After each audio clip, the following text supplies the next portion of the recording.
Hello, everyone. I'm Mark, I'm Rob. and welcome to Mark and Rob's Sports Showdown. If you haven't subscribed yet, please do so. Right down there, hit that notification bell, and please make intelligent, non-insulting comments. And feel free to join our live show tonight. This is Monday, and it's every Monday, actually, Eastern Time from 7 to 8. Rob and I will both be there today. And we're going to talk about the NBA Finals and Caitlin Clark and anything else you want to talk about. All right, so So, there was a game last night, and Boston won game two, 105-98. Rob, what was your take? well, it was the Dallas came out a lot better, and they had a lot more assists than last game. That's for sure. So, All right, yeah. but Dallas came out and they played hard, and they made it a good game. And almost near the end, with Boston was almost giving it away with their one-on-one actions. But Dallas's defense was a little bit better. But again, Boston's just they're a good team. That's why they're the number one team in the league. They play hard. And even Tatum, well, he didn't have a great game, but he did what most people do. If you're not having a great game, you do something else. And Tatum had like 12 assists, which is Oh, good. one rebound away from a triple double, Bob. Yeah, Rob, sorry. yeah. So yeah, he wasn't 6 for 12, 6 for 22, but if you're not scoring, you do something. You do different things. He had some assists, some rebounds. So, and they ended up winning. Uh, Holiday, man, he's been really great in the playoffs lately. Really On great. fire, Yes, exactly. as Marv used to say. Exactly.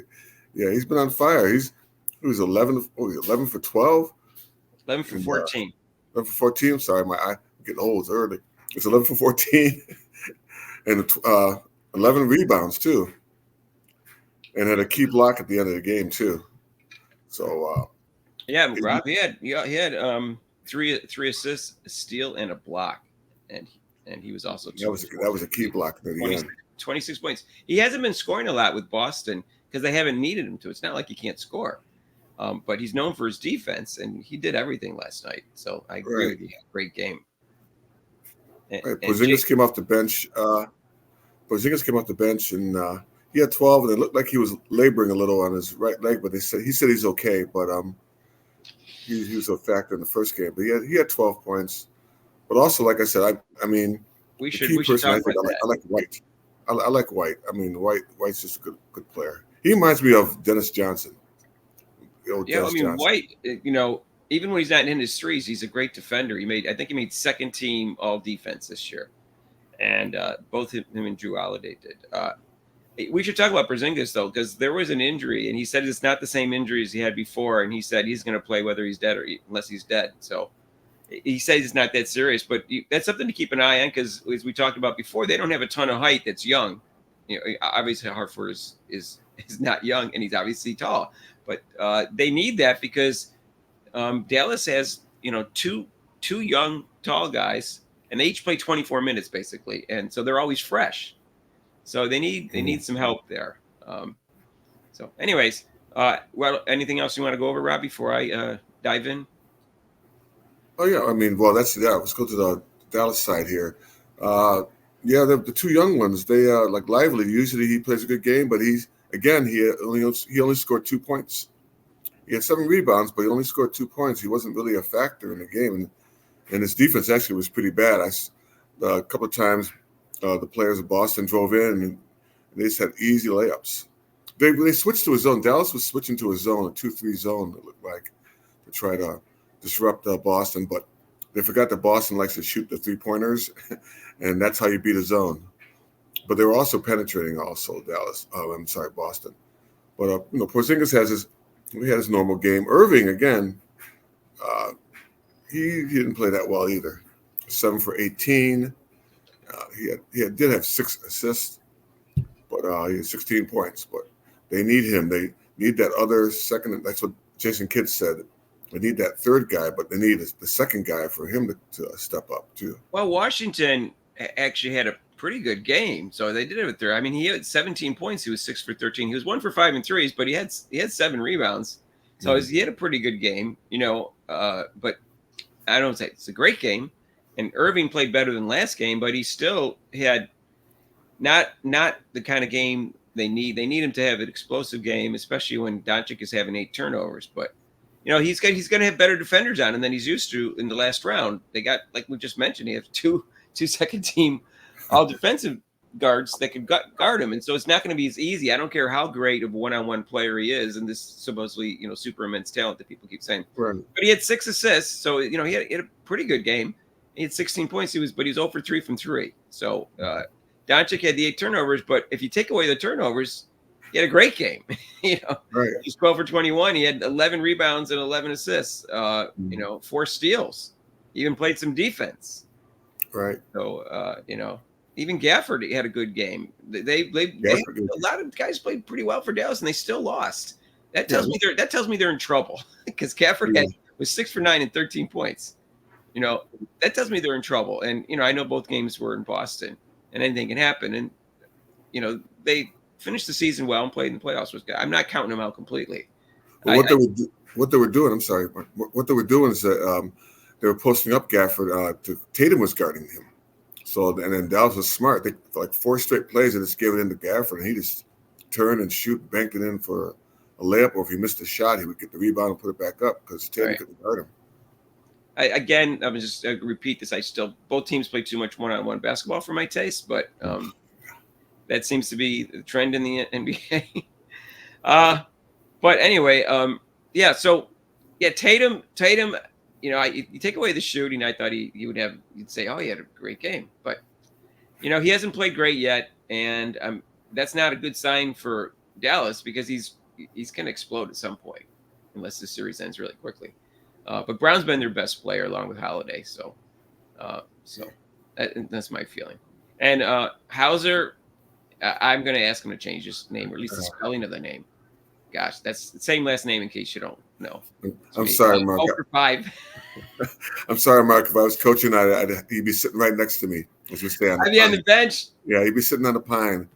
I was on the bench on the 8th grade church team I was on too, Rob. It's because I was 4'8". That's not your fault. That was the one basketball team I made. That's great. All right. Then I wrestled in high school. Then I played ultimate frisbee. All right. So Anyway, Rob, I don't know what to say. I think Dallas is in trouble, and I thought that in the beginning, but I thought it might be a closer series. I thought I predicted in 7, but the only way 7 was going to happen, I think, is if they won one of these 2 games. Now I don't. I'm looking. It may, I could be completely wrong, but it may end up being 5 now instead. I think they're going to win the next game, Dallas. That happens a lot. One team loses the first 2 away, and then they go back home and they just win that game. And sometimes they don't. That's it. And the other team wins 2 more because they're clearly better, and it ends up in 5. That happens a fair amount in the NBA. And so I get game 3. I'm definitely picking Dallas. I'd be surprised if they don't win game 3. Tell you, what do you think, Rob, about game 3?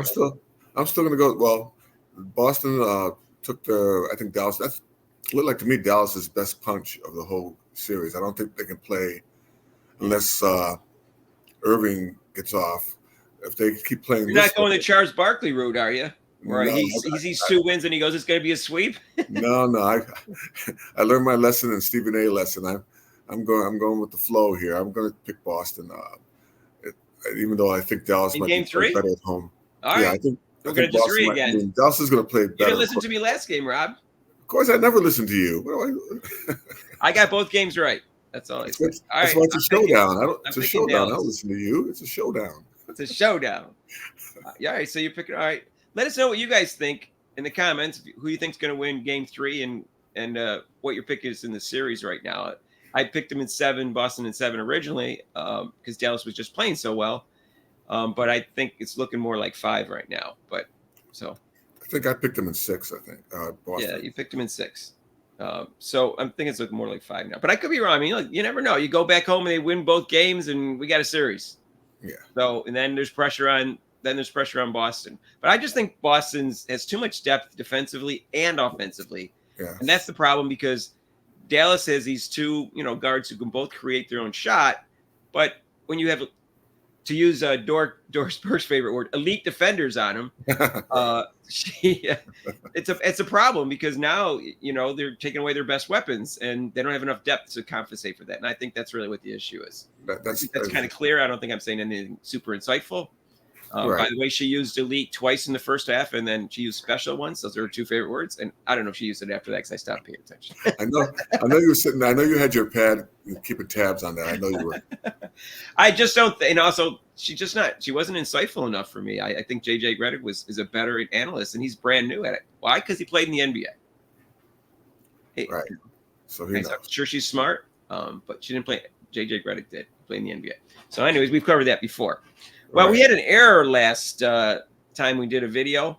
Yeah, I'm making a correction on the thing with Rudy Tomjanovich, and I said Marcus Lewis. It should have been Kermit Washington.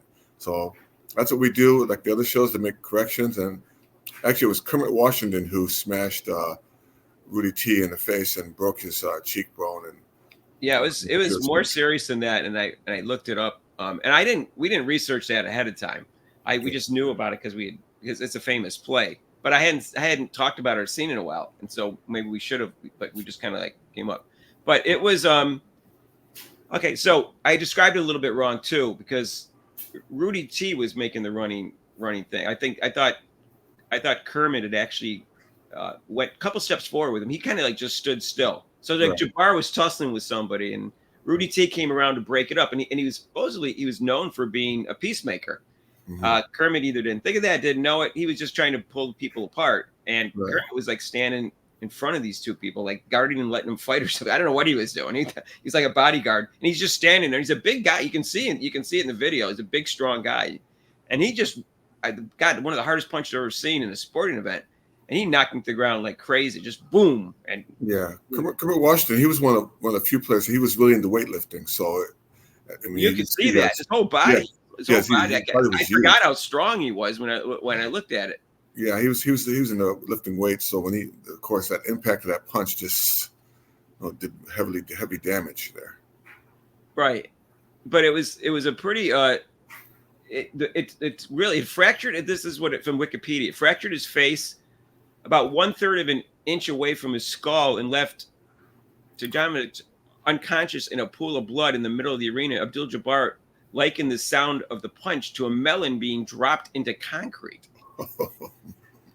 Tomjanovich had a reputation around the league as a peacemaker. Players involved say right after Tomjanovich collapsed.